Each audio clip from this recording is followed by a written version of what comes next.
네, 굿모닝 YTN 3부 이어갑니다. 미국 중앙은행인 연방준비제도가 기준금리를 또다시 0.25%포인트 올리며 10번째 금리 인상 행진을 이어갔습니다. 연준은 현지 시각 3일 연방공개시장위원회 정례회의를 마친 뒤 성명을 내고 기준금리를 0.25%포인트 인상한다고 밝혔습니다. 이에 따라 미국의 기준금리 상단은 현행 5%에서 5.25%로 높아져 2007년 9월 이후 가장 높은 금리를 기록했습니다. 연준이 제시한 올해 최종 목표 금리는 5.1%로 이번 금리 인상으로 목표치에 도달해 시장에서는 더 이상의 금리 인상이 없을 것으로 기대하고 있습니다. 연준의 이번 금리 인상으로 우리나라와 금리 격차는 사상 처음으로 1.75%포인트로 벌어져 자본 유출과 환율 상승 압력이 더 커질 것으로 전망됩니다. 네, 연방준비제도가 10회 연속 기준금리를 인상한 오늘 뉴욕 증시와 국제유가가 동반 하락했습니다. 국제유가는 최근 사흘간 10% 넘게 하락해 68달러 선으로 추락했습니다. 김원배 기자가 보도합니다. 뉴욕 증시의 3대 지수가 하락세로 마감했습니다. 다우지수는 0.8%, 스탠더드 앤드 푸어스 500 지수는 0.7%, 나스닥 지수는 0.46% 각각 떨어졌습니다. 연준이 예상대로 기준금리를 0.25%포인트 인상한 직후 발표한 성명에서 기준금리 인상 중단을 시사하면서 3대 지수는 반짝 상승했습니다. 그러나 파월 의장이 기자회견에서 올해 기준금리 인하는 없을 것이라고 밝히자 실망감에 일제히 하락세로 돌아섰습니다. 파월 의장은 인플레이션이 빠르게 내려오지 않고 시간이 걸릴 것이라며 그런 환경에서는 기준금리 인하가 적절하지 않다고 말했습니다. 국제유가는 미국의 경기 침체와 글로벌 원유 수요에 대한 우려로 사흘째 하락하며 배럴당 70달러 선이 무너졌습니다. 다음 달 인도분 서부 텍사스산 원유는 1배럴에 3달러 6센트, 4.27% 하락한 68달러 60센트에서 거래를 마감했습니다. 이는 지난 3월 20일 이후 최저치입니다. 서부 텍사스산 원유는 최근 3거래일 연속 하락했는데 3일간 하락률이 10.65%에 달합니다. 7월 인도분 브렌트유도 1배럴에 2달러 99센트, 3.97% 떨어진 72달러 33센트에서 장을 마쳤습니다. 브렌트유는 최근 3일간 9.06% 하락했습니다. YTN 김원배입니다. 우크라이나가 드론으로 푸틴 러시아 대통령 암살을 시도했다고 러시아가 주장하며 대대적인 보복을 공언하고 나섰습니다. 이에 대해 우크라이나는 전혀 관련이 없다며 러시아가 자국민에게 전투 동기를 부여하고자 꾸며낸 일이라고 부인했습니다. 보도에 김상우 기자입니다. 대통령궁인 크렘린궁 지붕 위에 무인기로 보이는 비행체가 부딪혀 폭발을 일으키며 떨어집니다. 러시아 소셜 미디어에서는 이 영상이 유포됐고 러시아 매체들은 긴급 뉴스로 타전했습니다. Украина этой ночью попыталась нанести удар по Кремлю при помощи беспилотников. 러시아는 즉각 보복을 공언하고 나섰습니다. 2대의 공격용 무인기가 크렘린궁을 겨냥했으나 군이 전자전 체계로 무력화했다면서 푸틴 대통령은 다치지 않았고 건물 손상도 없다고 전했습니다. 그러면서 대통령의 생명을 노린 계획적인 테러로 간주한다며 러시아는 보복할 권리가 있다고 경고했습니다. 푸틴 측근 강경파들의 목소리는 더 거세졌습니다. 메드베데프 전 러시아 대통령은 젤렌스키 우크라이나 대통령을 제거해야 한다고 말했고 볼로딘 러시아 하원 의장은 우크라이나 정권을 파괴할 무기 사용을 요구했습니다. 이는 핵무기 사용을 촉구한 것으로 풀이됩니다. 이번 사건과 관련해서 젤렌스키 대통령은 우크라이나는 전혀 관련이 없다며 러시아가 자국민에게 전투 동기를 부여하고자 꾸며낸 일이라고 부인했습니다. 러시아의 발표 직후 우크라이나 수도 키이우 등 8개 지역에서는 공습 경보가 울렸고 헤르손주에서는 러시아 공격으로 민간인 수십 명이 숨졌습니다. Вони можуть спробувати, як вони кажуть, по об'єктах прийняття рішень, вдарити. 미국이 로켓과 탄약 등 3억 달러 상당의 추가 군사 지원을 발표한 가운데 젤렌스키 대통령은 핀란드를 전격 방문해서 북유럽 5개국 정상회담에 참석해 전투기 등 추가 군사 지원을 요청했습니다. 외신들은 러시아가 크렘린궁 공격 시도를 공개하고 보복을 공언하면서 사태가 확전 일로로 치닫을 가능성도 있다고 보고 있습니다. YTN 김상호입니다. 기시다 후미오 일본 총리의 방한이 사흘 앞으로 다가왔습니다. 식사 역시 중요한 외교 과정인 만큼 어떤 음식을 대접할지에도 관심이 쏠리고 있는데요. 여기에 대한 윤석열 대통령의 언급이 있었다고 합니다. 윤 대통령은 최근 국민의힘 지도부와 만찬 자리를 가졌는데요. 이 자리에서 기시다 총리에게 숯불고기를 대접하겠다고 언급한 것으로 전해졌습니다. 한일 셔틀 외교 복원의 의미를 강조하면서 나온 이야기였다고 하는데요. 윤 대통령은 지난 3월 방일 때 기시다 총리와 만나 스키야키와 우동으로 만찬을 하고 인근 가게로 자리를 옮겨서 오므라이스, 햄버거 스테이크를 안주 삼아 술잔을 기울였죠. 여기에 대한 응답이라고 볼 수 있겠습니다. 또 중국에 대한 언급도 있었다고 합니다. 문재인 전 대통령이 2017년 중국을 방문했을 때 여러 차례 이른바 혼밥을 한 적이 있는데 국빈을 초빙해 놓고 8차례나 혼밥을 하게 한 건 외교적 결례라고 지적했다는 겁니다. 그러면서 한미일 삼각동맹이 구축돼야 북한이나 중국이 우리를 함부로 하지 못한다고 강조했다는데요. 확실히 윤석열 정부의 외교는 한미, 한일 관계에 무게추를 둔 모습입니다. 미국과 중국의 패권 경쟁이 이어지는 가운데 이러한 선택이 어떤 외교적인 결과를 가져올지 주목됩니다. 토니 블링컨 미 국무장관이 지난 2월 중국 정찰 풍선 사태로 취소된 자신의 중국 방문 일정을 다시 잡겠다고 밝혔습니다. 블링컨 장관은 워싱턴 포스트 주최 대담에서 지난해 미중 정상회담 당시 모든 수위에서 정기적인 소통선을 마련한 것이 매우 중요하다며 중국 방문을 다시 계획할 의향이 있다고 말했습니다. 블링컨 장관은 미중의 경쟁 관계에 있다는 것은 비밀이 아니지만 미국은 이것이 갈등으로 흐르지 않는 것을 중요하게 생각한다며 이는 관여와 소통에서 시작한다고 강조했습니다. 국민의힘 윤리위원회가 공천 녹취 유출 의혹에 휩싸인 태영호 최고위원에 대한 징계 절차를 개시했습니다. 당 지도부와 윤리위는 태 최고위원이 대통령실 이진복 수석과 나눈 대화를 과장했다고 의심하고 있는데 민주당은 명백한 범죄라면서 공세를 이어갔습니다. 나혜인 기자입니다. 국민의힘 태영호 최고위원은 이진복 대통령실 정무수석과 공천 관련 그 어떤 대화도 나누지 않았다고 다시 주장했습니다. 집단 린치가 벌어지고 있다며 발언을 녹음하고 유출한 자를 끝까지 색출하겠다고도 강조했습니다. 이번 사건의 본질은 보좌진 전체가 참석한 회의에서 최고위원에 당선되었음에도 공천에 대해 걱정하는 보좌진을 안심시키고 불법 녹음하고 유출한 자는 수사를 통해 끝까지 색출하도록 하겠습니다. 앞서 이 수석을 언급하며 최고위원으로 마이크를 잘 활용하면 공천 문제를 신경 쓸 것 없다는 얘기를 들었다는 녹취 속 자신의 말을 사실상 스스로 부인한 겁니다. 총선을 1년 앞두고 터진 공천 녹취 공방에 국민의힘 지도부는 당혹해하는 분위기가 역력합니다.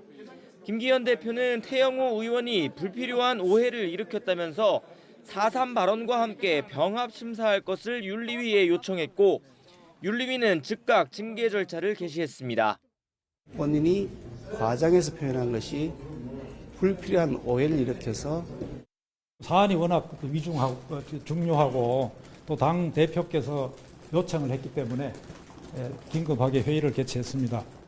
민주당은 명백한 범죄이자 검찰이 의무적으로 수사해야 할 사항이라며 대대적인 역공에 나섰습니다.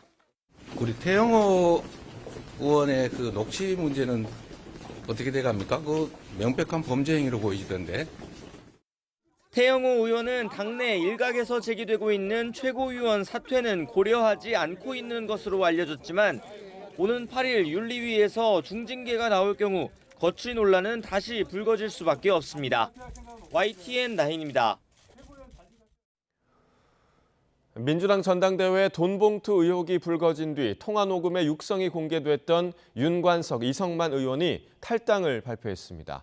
두 의원 모두 선당 후사의 마음으로 결단했다고 했는데 검찰의 정치 공세를 언급하면서 억울하다는 뜻도 내비쳤습니다. 직접 들어보겠습니다. 예, 윤관수 의원입니다.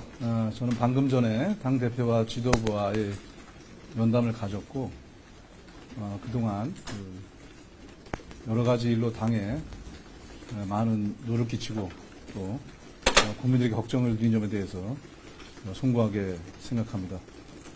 여러 가지 사실관계에 대해서 할 말은 많이 있습니다만 앞으로 조사나 또 여러 사법적 과정에서 성실하게 임해서 이 문제를 밝혀나가도록 하겠습니다. 저는 오늘부로 선당후사의 마음으로 민주당을 탈당하기로 결단을 내렸습니다. 우리 국민 여러분과 그다음에 우리 지역구민 또 우리 당에게 이런 무리를 일으킨 거에 대해서 진심으로 사과의 말씀을 드립니다.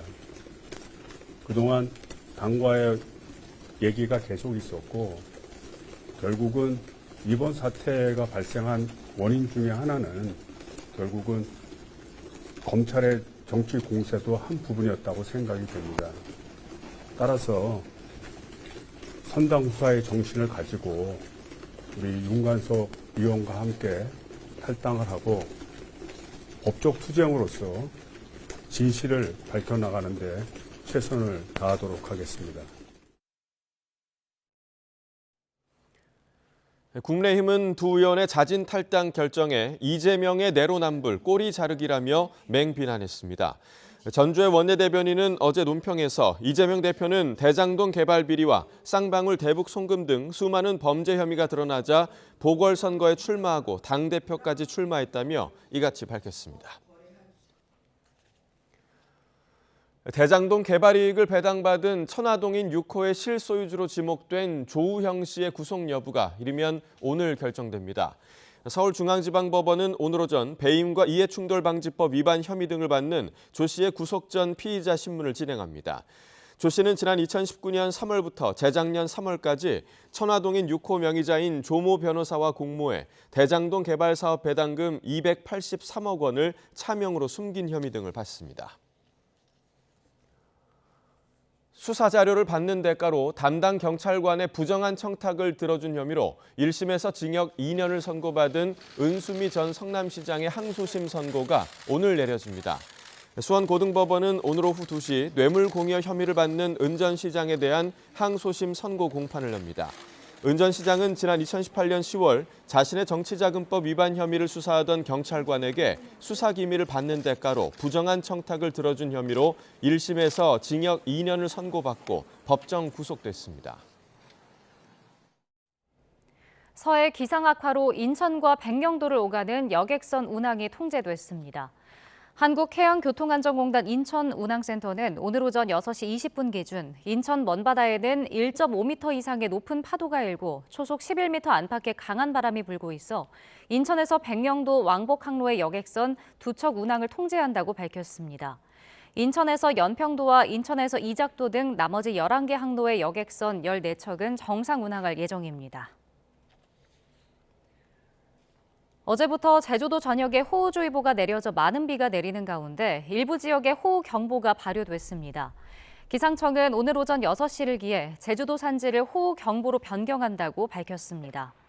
호우경보는 3시간 강우량이 90mm를 넘거나 12시간 강우량이 180mm를 넘을 것으로 예상될 때 발효됩니다. 외출이나 차량 운전을 자제하고 하천 근처에 있을 경우에는 안전에 더 유의해야 합니다. 수학여행을 와 한라산을 등반하던 고등학생 15명이 비를 맞고 저체온 증상을 호소해 소방당국이 구조에 나섰습니다.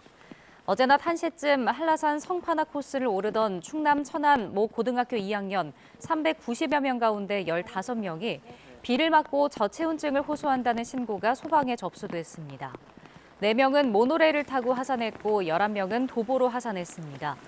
소방당국은 추가 환자에 대비해 성판악 휴게소 주차장에 현장 응급의료소를 설치했습니다.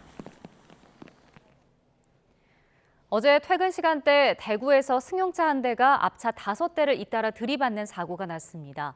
간밤에는 수도권 여기저기서 불이 나 재산 피해도 발생했습니다. 사건 사고 소식 정연우 기자가 보도합니다. 한창 퇴근 행렬이 이어지는 때인 대구의 한 교차로. 뒤에서 굉음이 울리더니 검은 승용차가 불쑥 나타나 앞차를 치고 저 멀리 멈춰섭니다. 앞서 들린 굉음의 정체는 해당 차량이 다른 차들을 치고 오면서 들린 소리. 그러니까 뒤에서 받고 쾅쾅쾅 하더니만 그 차가 앞으로 튀어나왔거든요. 검정색 차 한 대는 인도 쪽으로 약간 밀려갖고 올라가 있어요. 이렇게 60대 여성 A씨가 몰던 승용차가 차선을 넘나들며 부딪힌 차 대수만 모두 5대로 A씨 포함 4명이 병원으로 옮겨졌습니다. A씨는 급발진이라고 주장한 것으로 전해졌는데 경찰은 블랙박스 영상 분석 등으로 정확한 사고 경위를 알아볼 계획입니다. 활활 타오르는 불이 지붕을 집어삼키고 있습니다. 어제 저녁 8시 50분쯤 시작된 불로 경기도 양주 2층짜리 헌호 추출업체 건물이 모두 탔습니다. 6명이 피했고 연기를 흡입한 30대 외국인 여성이 병원에 이송되는 일도 있었습니다. 남양주 가구공단에 있는 3층짜리 주방가구 공장 건물에도 새빨간 불이 붙었습니다. 인근에 차를 주차를 해놓은 사람이라서 화재 현장하고 너무 가까워서 지금 불안해서 나와 본 거예요. 인명피해는 없었는데 불길은 가장 위층을 모두 태운 뒤에야 잡혔습니다.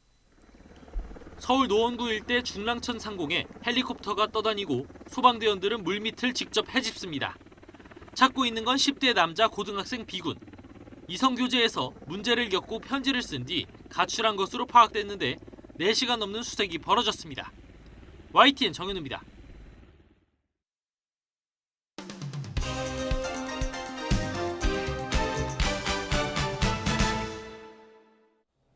네, 5월 4일 목요일입니다. 오늘 아침 신문은 어떤 소식 다뤘는지 짚어보겠습니다. 이현웅 아나운서가 정리해왔습니다. 어서 오십시오. 안녕하십니까. 네, 자, 첫 번째 기사부터 보겠습니다.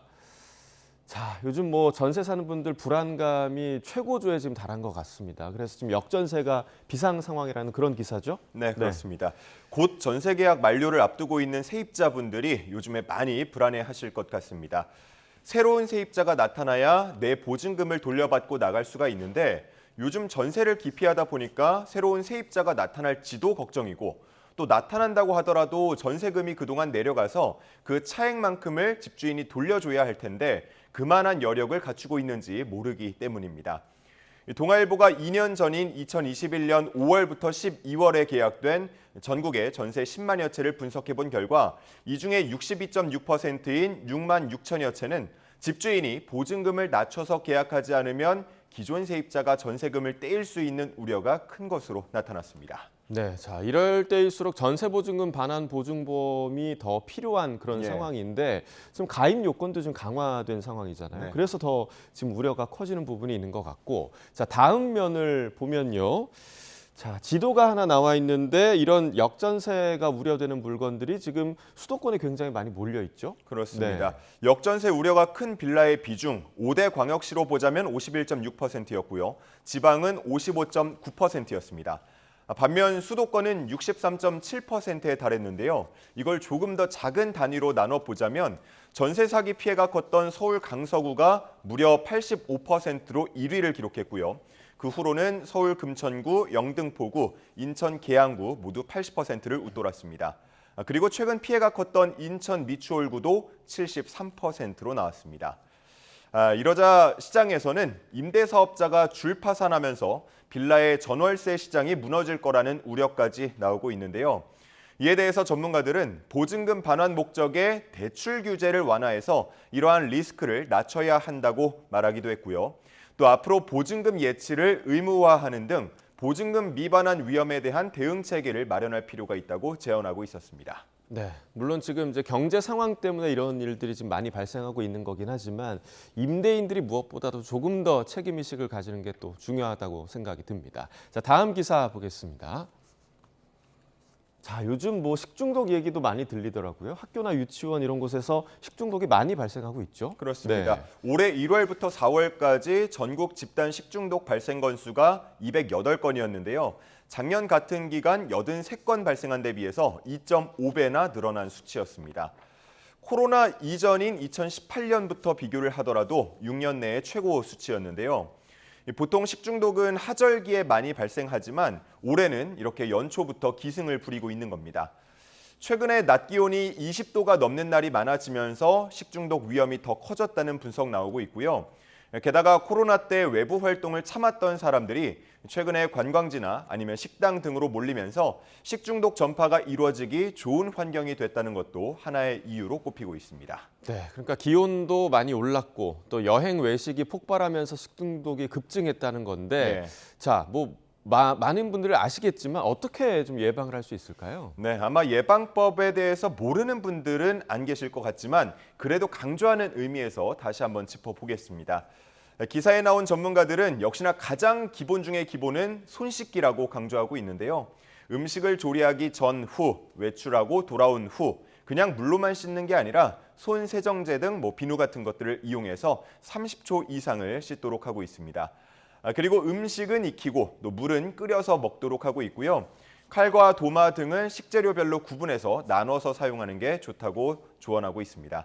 그리고 요즘 나들이 많이 가실 텐데요. 김밥 같은 거 싸가는 경우 많지 않습니까? 예. 이런 조리식품들 차 안에 2시간 넘게 그대로 두면 식중독균이 증식할 위험이 높다고 합니다.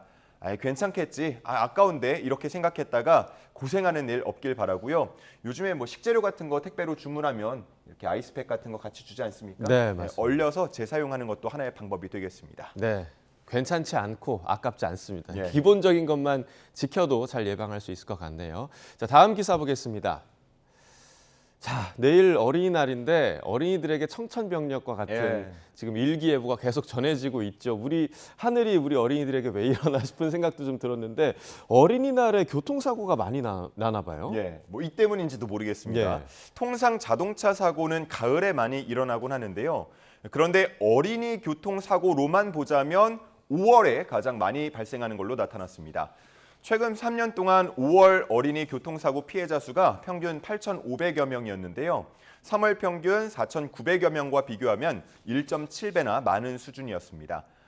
특히나 어린이날 당일로 꼽자면 평균 506명의 어린이가 교통사고 피해를 당한 걸로 나타났는데요. 주말 사고 평균 건수 349명에 비해서 45%나 많은 수준이었습니다. 사고가 나는 시간대를 보자면 정오부터 오후 4시 사이가 가장 많은 것으로 나타났습니다. 말씀해 주신 것처럼 이번 어린이날 봄비 수준이 아니라 여름 호우처럼 비가 쏟아질 수도 있다고 하니까 시야 확보가 아무래도 어려울 수 있겠습니다. 아이들을 데리고 외출하는 부모님들도 또 운전하시는 분들도 모두 다 조심해서 안전하고 사고 없는 어린이날이 되어야겠습니다. 네, 어린이들이 가장 행복해야 할 날이잖아요. 그러니까 사고라는 아픈 추억이 남지 않도록 안전한 어린이날 보내시길 바라겠습니다. 자, 다음 기사 보겠습니다.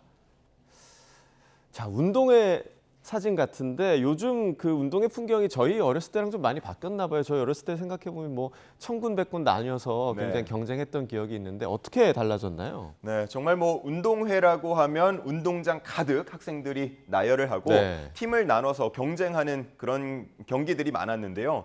요즘은 인원이 워낙 적기 때문에 이렇게 팀을 나누고 점수를 매겨서 경쟁을 하기보다는 협력 프로그램 위주로 기획이 된다고 합니다. 전교생이 함께 동작을 맞춰서 연습하던 부채춤 같은 단체 공연은 사라졌다고 하고요. 이제는 걸그룹 노래에 즉흥적으로 춤을 추면서 모두가 즐기고 또 주인공이 될 수 있는 그런 운동회로 만들어가고 있었습니다. 네, 풍경이 많이 바뀌고 있는 것 같은데요. 다음 면에 실린 사진을 좀 보겠습니다. 확실히 지금 전교생 같은데 굉장히 적은 느낌이 좀 들어요. 그래서 연합운동회를 많이 여나 봐요? 그렇습니다. 어제 충북 단양에서는 전교생 수가 50명이 되지 않는 초등학교 7곳이 모여서 연합운동회를 열었습니다. 다 모이고 나도 228명이었다는데요.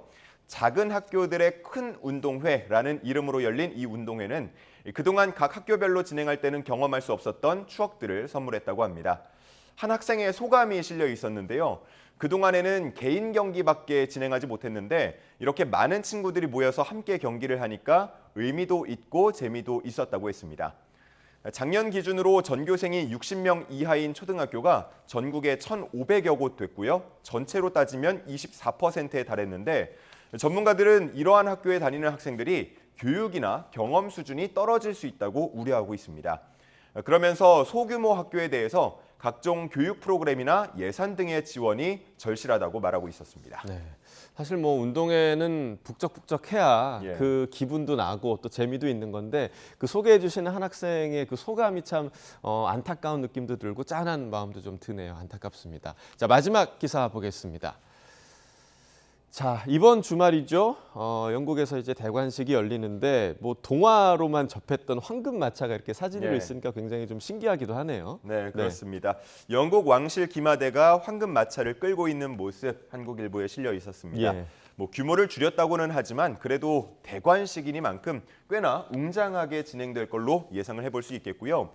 이번 대관식의 내빈 명단이 공식적으로 공개되진 않았지만 영국 언론들에 따르면 200여 개 국가에서 한 2천여 명 이상이 참석할 것으로 전해지고 있습니다.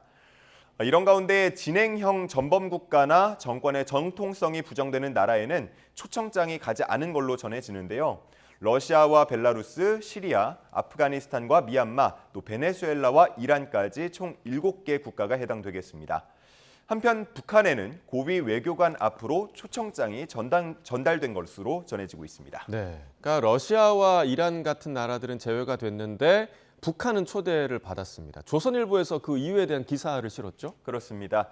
북한이 핵 도발 등으로 국제사회의 지탄을 받고 있지만 현재 진행형인 전범국가는 아니다라는 점과 김씨 세습 체제가 표면상으로는 합법 통제 체제 세력으로 인정받고 있다는 점 등이 고려됐을 거라고 보고 있습니다. 지난 1991년 남북 유엔 동시가입을 계기로 북한 정권의 실체를 인정했다는 점, 또 2000년 공식 수교한 뒤에 평양에 대사관을 열었다는 점, 작년에 김정은 위원장이 엘리자베스 2세 여왕 즉위 70년 축전을 보냈다는 점 등도 함께 고려된 것으로 분석되고 있습니다. 네, 뭐 여러 비판의 요소도 있긴 하지만 이번 주말에 대관식이 또 어떻게 진행이 될지 굉장히 좀 궁금하긴 합니다. 굿모닝 브리핑 이현웅 아나운서와 함께했습니다. 고맙습니다. 감사합니다.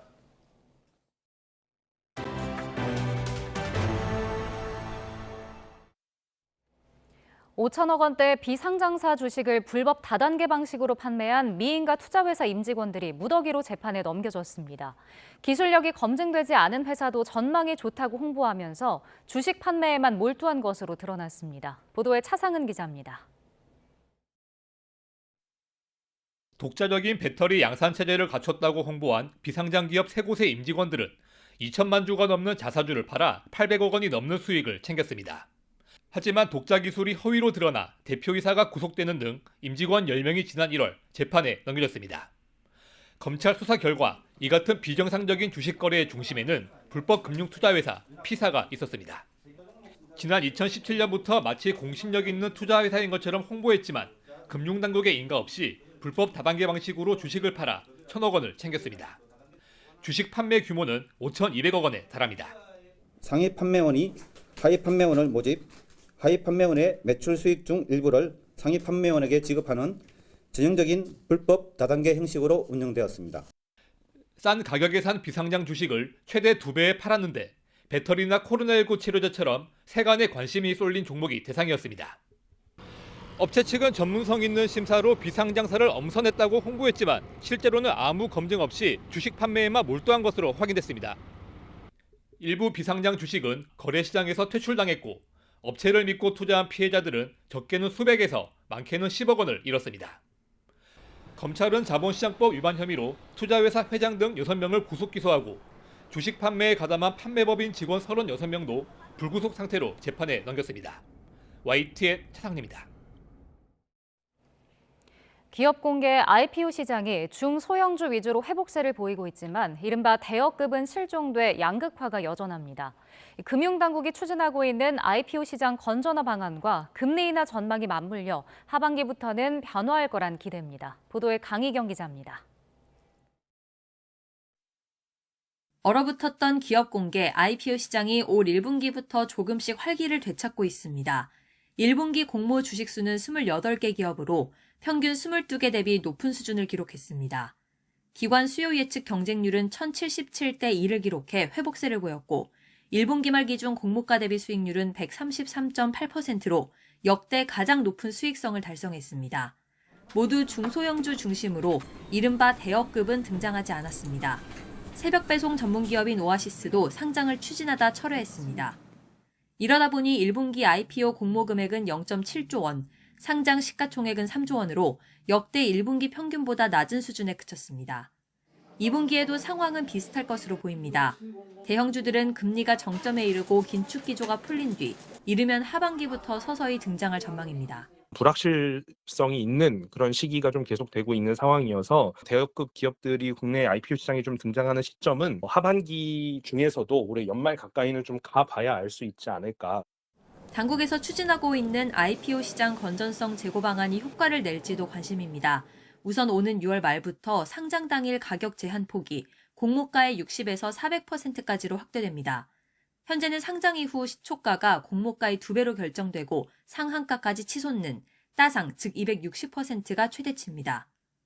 균형 가격이 더 신속히 발견되는 동시에 수요 예측과 청약에서 흥행 요소로 작용할 거란 기대가 나옵니다. 또 공모가 결정 과정에서 거품을 빼기 위한 허수성 청약 방지 개정안도 곧 시행됩니다. 주금 납입 능력을 초과하여 수요 예측에 참여하는 기관 투자자가 있을 경우에는 공모주 배정을 금지하고 하반기엔 중소형주 위주의 반쪽 흥행에서 벗어나 IPO 시장 전반에 훈풍이 돌 수 있을지 주목됩니다. YTN 강희경입니다.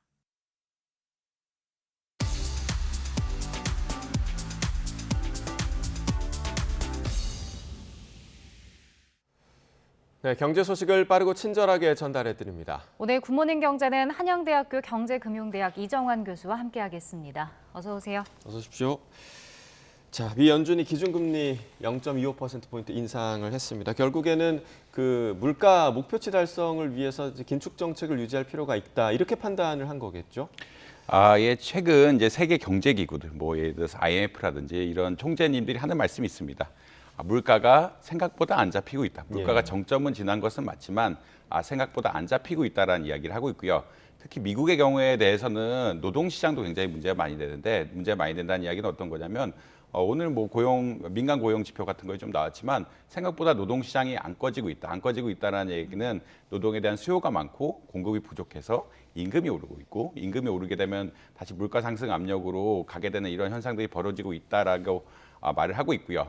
특히 이제 작년, 그러니까 1분기 소비 같은 것을 보면은 소비가 줄지 않았거든요. 그러니까 작년 인플레이션이 그렇게 올랐지만 임금 역시 올랐기 때문에 그것이 소비에 반영되고 수요가 있기 때문에 사실 미국 기업들이 이제 이러한 임금을 줄일 아직 인센티브가 좀 적은 것 같다라는 이야기가 많이 나오고 있습니다.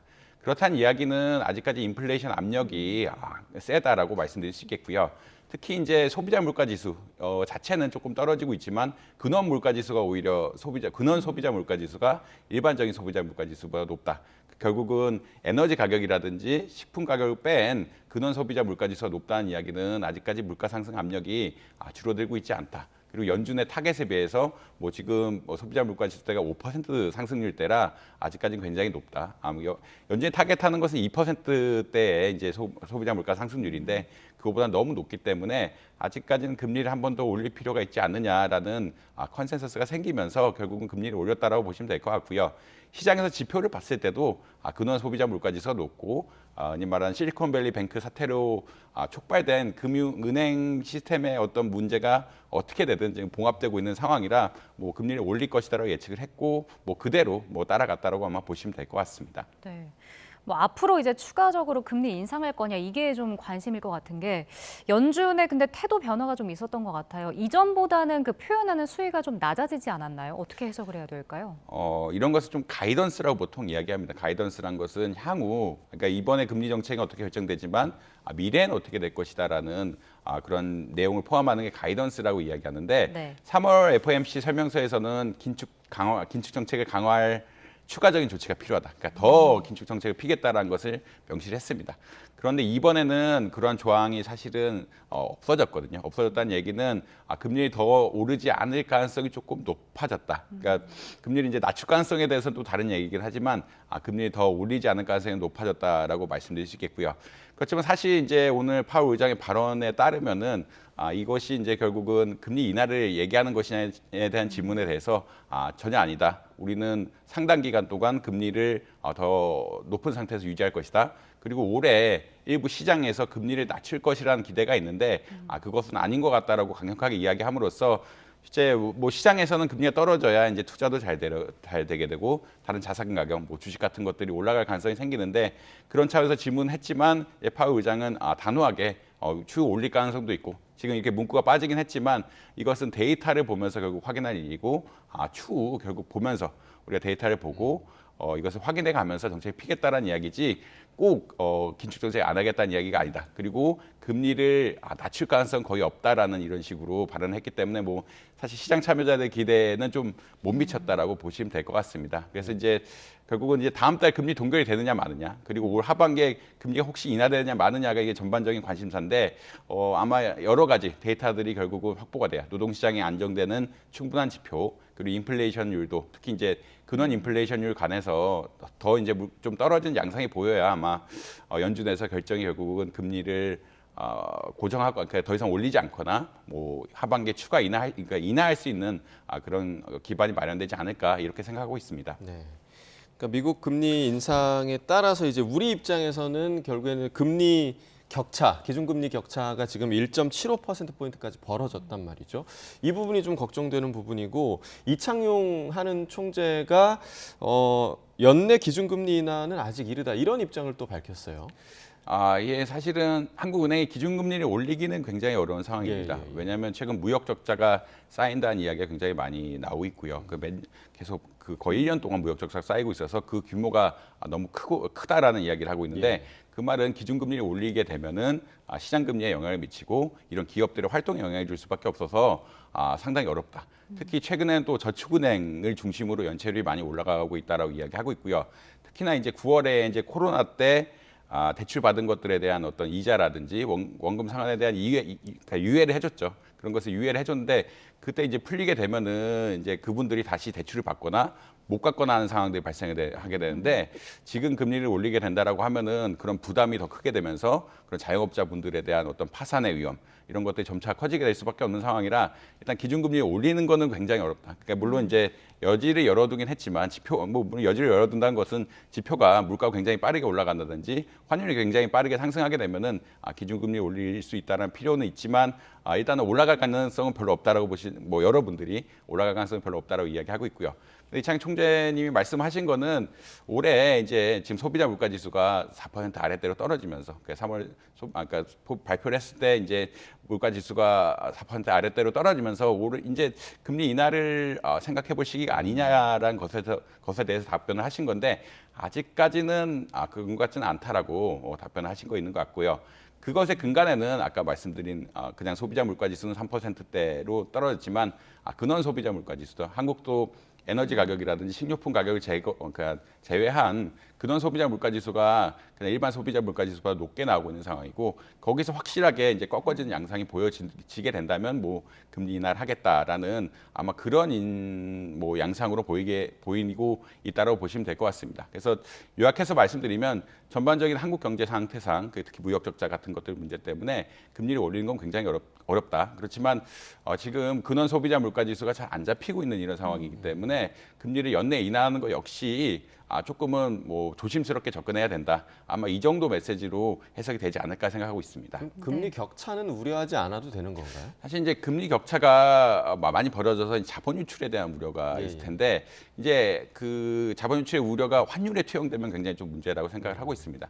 그렇지만 미국의 달러 자체가 지금 환율 같은 게 조금 올라가고 있는데 지금 환율 올라가는 것은 우리나라 펀더멘털에 대한 약간 우려가 있다라고 보고 있는 게 맞거든요. 무역 적자가 아무래도 누적이 되다 보면은 달러 유출이 많아지게 되니까 그런 달러 수요가 늘어나게 되면서 결국 환율을 올리는 게 아니냐라는 그런 논의고 이게 미국 기준금리에 따라서 환율이 올라가게 된다라 그러면 환율 변동성이 커지면서 국가 단위의 어떤 국가 단위 걱정을 해서 기준금리를 줄여야 되는데 그것보다는 아무래도 지금 볼 때는 무역 적자가 특히나 중국의 수출두나 이런 것들이 겹치면서 무역 적자가 늘어나면서 환율이 올라가는 이런 양상들이기 때문에 아마 뭐 제 생각에는 기준금리 격차를 유지하는 게 뭐 큰 문제는 아니다. 그리고 미국 역시 조만간 내년쯤 되면은 결국은 기준금리를 떨어뜨릴 것이라고 다 예측하고 있기 때문에 그것이 문제가 돼서 아마 통화 정책을 결정하지는 않을 것이다라고 뭐 예측을 하고 있습니다. 물론 이제 환율 등 이제 다른 지표가 바뀌면 좀 다른 얘기긴 하지만 뭐 기준금리 격차 자체가 문제는 아니다. 뭐 이렇게 말씀드릴 수 있겠습니다. 네. 밤사이 증시도 좀 짧게 짚어보면요. 연준 금리 인상 발표랑 이제 파월 의장 발언 이후에 하락 마감했네요. 예, 사실은 생각보다 비둘기파는 아니어서 하락 마감했다라고 많이들 생각을 하고 있고요. 아까 이제 기준금리 추가 인상하진 않겠다라는 이야기가 나올 때만 해도 주가가 약간 반등하는 양상을 보였는데 네. 그렇지만 파월 의장이 연내 기준금리 인하는 조금 어렵다. 그러니까 뭐 사실 많이 어렵다죠. 거의 고려하고 있지 않다라는 이런 발언을 하면서 결국은 주가가 떨어지게 되는 이런 상황이 발생했다라고 보시면 될 것 같습니다. 시장에는 최근 뭐 또 미국의 다른 은행들이 좀 문제가 되면서 미국이 약간 비둘기파죠. 그러니까 금리를 인하하는 발언이 나오지 않을까라고 많이 예측을 했는데 그런 기대감이 좀 없어지면서 주가가 많이 하락한, 뭐 주가 뭐 많이 아니지만 일부 하락한 그런 경향이 나타났다라고 보시면 될 것 같습니다. 네. 자, 마지막으로 최근에 있었던 그 국내 대규모 주가 폭락 사태 때문에 금융당국이 지금 대대적인 검사 또 제도 개선에 나섰는데 키움증권 얘기도 많이 지금 나오고 있고요. 또 차액 결제 거래에 대해서 이제 제도 개선에 나섰다. 이 부분에 대해서 좀 설명을 좀 해주시죠. 일단 키움증권이 이 주가 조작 아직은 뭐 확인할 수는 없지만 이제 주가 조작으로 예상되는 어떤 작전 세력들에 대해서 주가가 올라갔다라고는 보고 있는 것 같습니다. 키움증권은 아니고 키움증권의 지주라 그러죠. 예. 다우데이터라는 기업이 올라가게 됐는데 이 다우데이터를 사실상 소유하고 있는 김익래 회장이 이것을 이해하지 못했을 것이라고는 전혀 생각하지 않습니다. 왜냐하면 지주 회사란 것은 자회사들이라고 그러죠. 자기가 만든 회사들의 수익을 바탕으로 운영이 되는 건데 이 지주 회사인 다우데이터가 5배 이상 올랐는데 근데 키움증권이나 다른 다우 기술애들 이런 데는 주가가 변동만 했거든. 오르지 않았는데 지주만 올랐다는 것은 이미 이게 일부 작전에 들어갔을 거라고 인지는 분명히 했을 것이라고 봅니다. 그것은 기본적으로 지주회사의 성격 때문에 그런 거거든요. 지주회사라는 것은 자회사들이 잘 돼야 지주회사가 잘 되는 건데 자회사들 주가는 똑같은데 지주회사 주가만 올라갔다는 이야기는 사실상 납득하기 어려운 이야기거든요. 그것을 경영자들 관리 안 한다는 것은 사실 이제 어떻게 보면 일종의 배임 같은 행위라서 이미 알고 있었을 것이라고 생각하고요.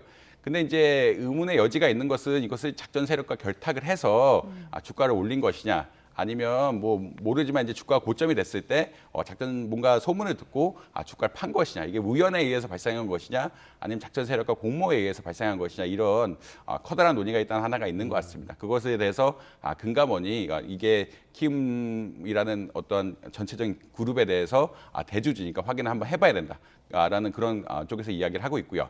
사실 CFD 역시 이제 지금 최근 문제가 되는 것은 CFD를 일종의 불완전 판매를 하지 않았느냐라는 그런 것이거든요. CFD가 이렇게 주가 조작 같은 상황에 악용될 수 있는 여지가 큰데 이런 것에 대해서 전문 투자자 조건 같은 것들을 제대로 파악하지 않고 너무 쉽게 개설해 준 것이 아니냐. 그에 따라서 지금 많은 사람들이 생각하는 작전 같은 것들이 용이하게 이루어지면서 투자자들에게 피해가 간 것이 아니냐라는 큰 우려가 있는 게 사실입니다. 그래서 이제 다우데이터 같은 경우에는 결국은 대주주가 주가가 올랐는데 인지를 못할 수 없는 상황인데 주가를 매도하면서 결국 주가 떨어진 이런 현상들이 발생하면서 결국은 뭔가 작전 세력과 교감이 있었는 게 아니냐라는 측면이 가장 우려가 되는 것 같고요. 두 번째 말씀 그다음에 CFD 관련해서는 불완전 판매, 그러니까 흔히 라임 사태처럼 불완전 판매 같은 것들이 우려가 되지 않느냐 이런 것이라고 보시면 될 것 같습니다. 네. 자, 조사가 추후에 어떻게 진행이 될지 좀 지켜봐야 할 것 같습니다. 이정환 교수와 경제 이야기 나눠봤습니다. 고맙습니다.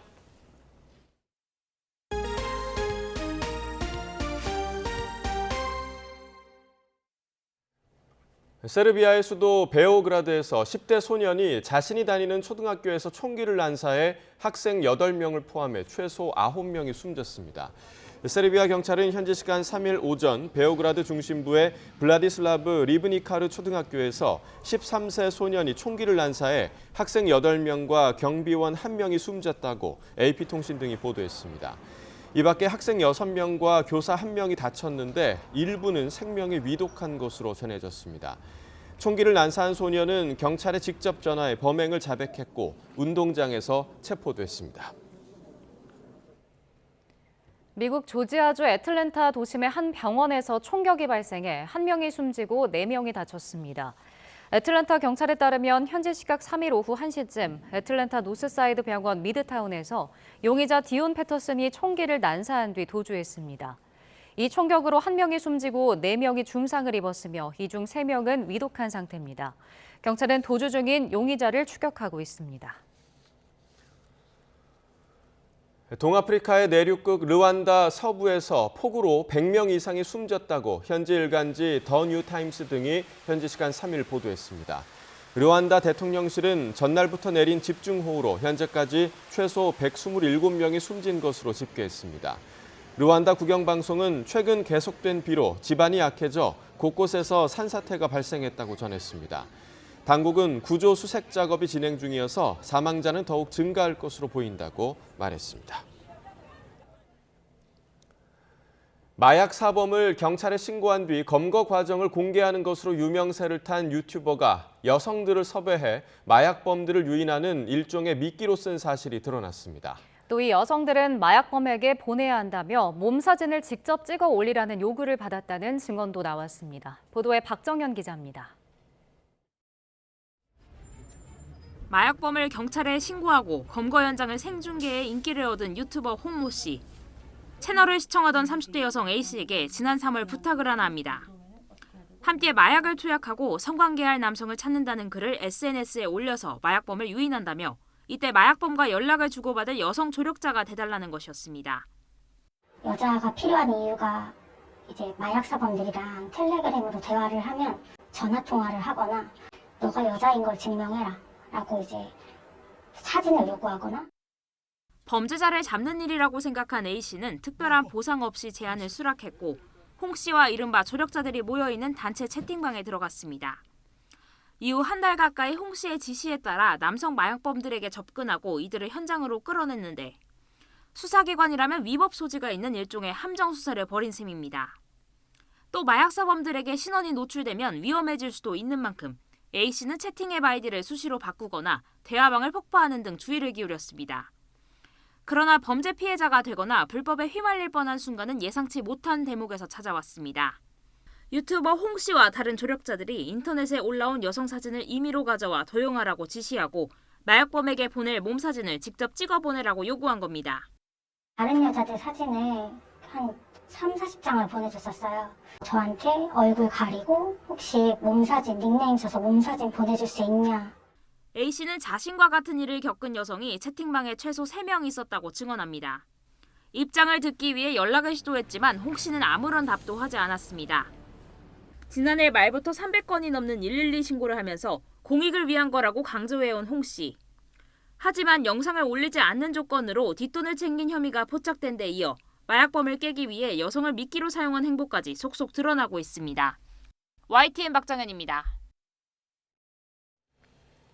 경기 양주 일대 한 고객이 배달 음식에 파리가 나왔다는 이유로 환불을 요구하는 비슷한 사례가 최근 잇따르고 있습니다. 이 중엔 동일한 사진으로 두 곳의 업체에 환불을 요구한 경우도 있었는데요. 업주들은 울며 겨자 먹기로 환불할 수밖에 없다고 합니다. 우종훈 기자가 취재했습니다.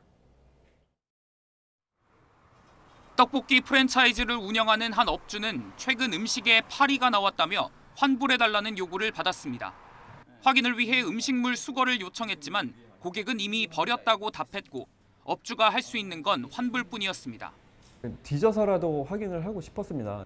종량제 봉투면은 제가 열어서라도 확인을 할 텐데 이제 모든 단지들이 이제 집단 생활을 하는 그런 음식물 쓰레기통이기 때문에 앞서 지난달 초엔 2km 떨어진 마라탕 판매 업주에게도 파리가 나왔다며 환불 요구가 접수됐습니다. 역시나 파리를 찾지 못한 채 환불했지만 배달 플랫폼에는 별점 1점과 함께 악성 리뷰가 달렸습니다. 악성 민원 스트레스에 지병까지 겹치면서 결국 지난달을 끝으로 영업을 접어야 했습니다. 배달만 오면 무서운 거 있잖아요. 배달만. 또 뭐 리뷰 달까? 또 뭐 환불해달라? 배달 오는 게 오히려 무서웠어요. 이 같은 환불 요구는 한 업주가 인터넷에 억울함을 호소하는 게시글을 올리며 다른 업주들도 비슷한 피해를 입었다는 글이 잇따랐습니다. 모두 같은 고객, 같은 방식이었습니다. 현재까지 확인된 피해 신고만 경기도 양주 옥정동과 덕정동 일대에서 8건, 적게는 2만 원에서 많게는 3만 원대 음식들로 지난주엔 사흘 연속 이어지기도 했습니다. 심지어 각기 다른 2개 업소에 동일한 사진으로 환불받은 경우도 있었습니다. 업주들은 배달 플랫폼 측에 악성 민원인인 것 같다며 조치를 요구했지만 어쩔 수 없다는 답변만 돌아왔습니다. 황당했죠. 저 개인적으로는 솔직히 요즘 검은깨만 봐도 달랭이가 묻고 저는 이거 이틀 전에 알았거든요. 이렇게 해놓으면 정말 이 사람은 사기를 친 거다 그런 생각밖에 안 들어요. 해당 고객은 2개 업체에 같은 사진이 전송된 건 실수였고 자신이 환불받은 배달 음식에 파리가 나온 게 맞다고 반박했습니다. 억울함으로 소하는 업주들은 액수는 크지 않지만 추가 피해를 막기 위해 업무 방해 등의 혐의로 조만간 경찰에 수사 의뢰할 계획입니다. YTN 우종훈입니다. 더불어민주당 정치혁신위원회 활동을 하며 민주당 의원들을 상대로 정치 컨설팅 사업을 병행해 논란을 빚은 박시영 주식회사 박시영 대표가 위원직을 사임했습니다. 박 대표는 어제 자신의 SNS에서 자신으로 인해 이재명 대표와 혁신위원회 더 이상 부담드리는 것이 도리가 아니라며 이같이 밝혔습니다. 그러면서 자신의 본업인 정치 컨설팅 업무와 혁신위 활동 간에는 아무런 관련성이 없다며 당내 혁신을 거부하는 세력이 얼마나 많은지 똑똑히 깨달았다고 말했습니다.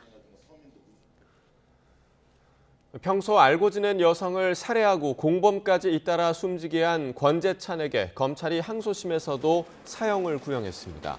검찰은 어제 서울고등법원에서 열린 권 씨의 항소심 결심 공판에서 재판부에 사형을 선고해달라고 요청했습니다. 권 씨는 최후 진술에서 피해자와 그 가족에게 죽을 죄를 지어 사형에 만족한다면서 항소를 기각해달라고 말했습니다. 권재찬은 지난 2021년 12월 인천 미추홀구 건물 지하주차장에서 알고 지내던 50대 여성을 살해한 뒤 금품을 빼앗고 시신 유기를 도왔던 공범까지 야산에서 살해해 암매장한 혐의로 1심에서 사형을 선고받았습니다.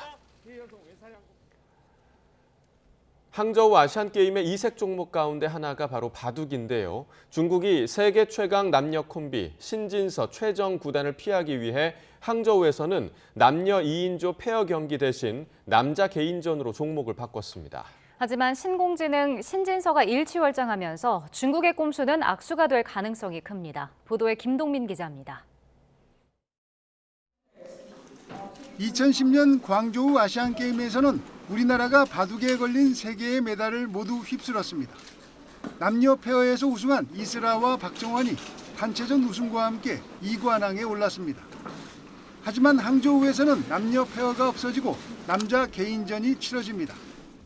개최국 중국은 세계 최강 신진서 최정을 이길 수 없다고 판단했을 가능성이 큽니다.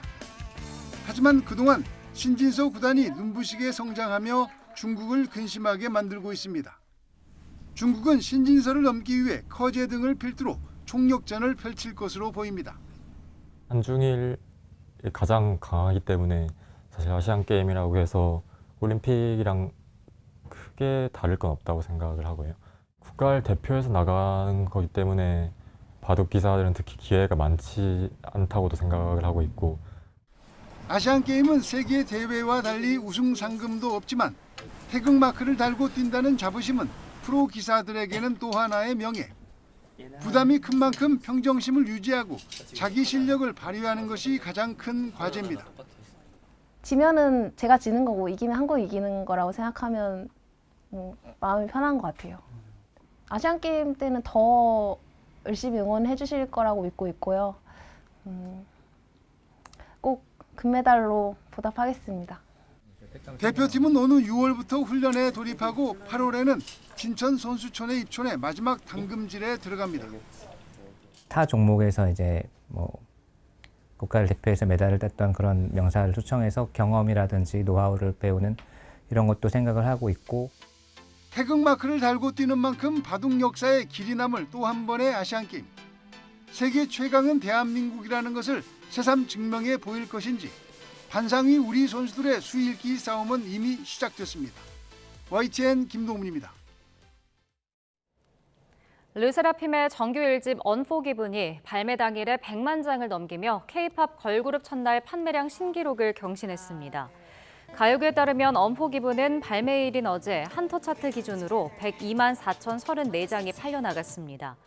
이는 블랙핑크가 지난해 2집 본핑크로 기록한 101만여 장을 웃도는 신기록입니다. 같은 이름의 타이틀곡 언포기분은 국내 최대 음원 플랫폼 멜론 차트 3위와 스포티파이 글로벌 일간 톱송 71위에도 올랐습니다.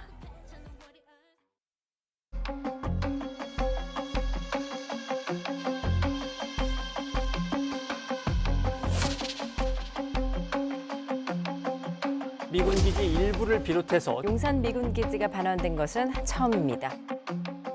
기름 냄새가 정말 심각하거든요. 그럴 때마다 우리 사람들 그냥 입 막고 그냥 다니고. 공원 조성이 가능한 기준치의 29배를 기준치를 2배 가까이 넘은 겁니다.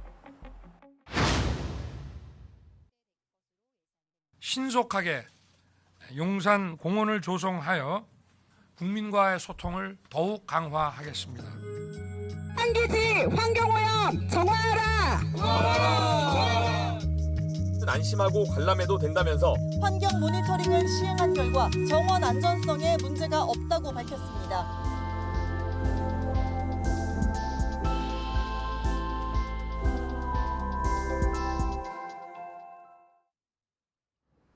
어린이날을 앞두고 오늘부터 사흘간 전국에 요란한 비가 내리겠습니다.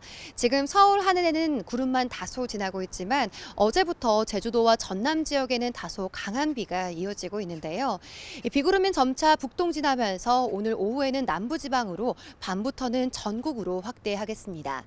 이번 비는 토요일까지 길게 이어질 텐데요. 여름비처럼 양이 많겠고 국지적으로 강하게 쏟아지는 곳이 많겠습니다.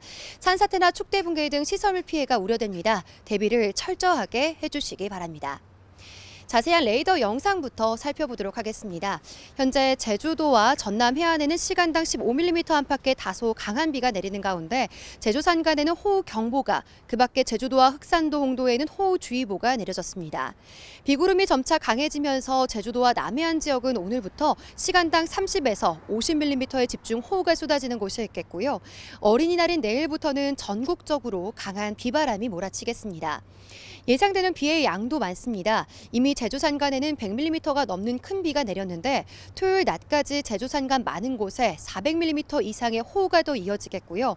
남해안과 지리산 부근에는 최고 150mm, 서울 등 수도권과 영서 많은 곳에는 120mm 이상의 많은 비가 예상됩니다. 여기에 바람도 비상입니다. 현재 제주 산간과 흑산도, 홍도, 서해 5도에는 강풍주의보가 발효 중인 가운데 초속 20m 이상의 돌풍이 몰아치고 있습니다. 점차 그 밖에 해안가로도 강풍특보가 확대되겠습니다. 날아갈 수 있는 시설물들을 단단하게 고정해 주시기 바랍니다. 비는 토요일 새벽 수도권을 시작으로 낮에는 대부분 잦아들겠지만 제주도는 일요일까지 비가 더 이어지겠고요. 연휴 마지막 날인 일요일 내륙은 점차 맑은 날씨를 되찾을 전망입니다.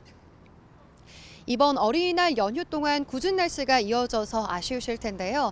무엇보다 안전이 중요합니다. 물이 갑작스럽게 불어날 수 있어서 하천이나 계곡 등 위험 지역은 피해 주시기 바라고요. 배수구와 하수도가 역류하지 않도록 사전에 점검을 철저하게 해주시기 바랍니다. 지금까지 YTN 홍나슬입니다. 네, 이상으로 목요일 굿모닝 YTN 마칩니다. 잠시 후 뉴스라이더가 방송됩니다. 시청해주신 여러분 고맙습니다.